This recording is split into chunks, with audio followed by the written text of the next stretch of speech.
We knew that the civil rights movement was going to be a long struggle from the start. But no matter how hard, we knew we had to fight for our rights. I knew protesting locally wouldn't be sufficient. The relatively small impact of sit-ins and local protests forced me to realize that I needed to do more for my demands to be met. Great leaders such as Martin Luther King Jr. and Diane Nash made me understand that in order to fight segregation, we had to take more drastic measures. We decided that to take these drastic measures, we should join the Freedom Riders. We were going to go on the first ride. On the first Freedom Ride, we faced little discrimination until we reached Rockville, South Carolina. When we got to that town, an angry mob of white men met us.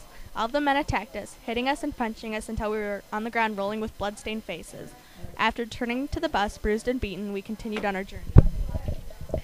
We hit little roadblocks in small parts of our trip, but we were a determined group. On Mother's Day, we arrived in Alabama for the last bit of our trip. We were met by a similar mob. The bus driver, seeing the ferocity of the mob, decided not to stop. We eventually were forced to pull over because of a deflated tire. When the angry men met up with us, they started thrashing and beating again, until one man threw a firebomb onto the bus. People were screaming. Everyone was terrified. The men started blocking the only exit of the bus, keeping us locked inside like a hostage.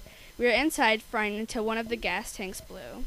The group backed off, but as we watched the bus go up in smoke, we were bombarded again by men with baseball bats and sticks. Witnessing and experiencing these cruel punishments was more than we could withstand, but to remember what we were fighting for made it easier to endure. The excessive punishment continued until a federal agent fired his gun into the air, forcing the group of men to back off.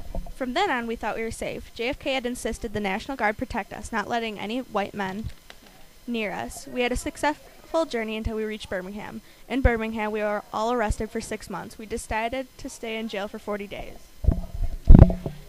After release, many of us continued on protesting, mostly on freedom rides, but we did a few more local protests. It's astonishing to see the effects of a determined group of people fighting for their equality. Segregation must be stopped. It must be broken down. We're going to New Orleans no matter what. We're dedicated to this. We'll take hitting, we'll take beating, we're willing to accept death. Jim's work from his hospital bed.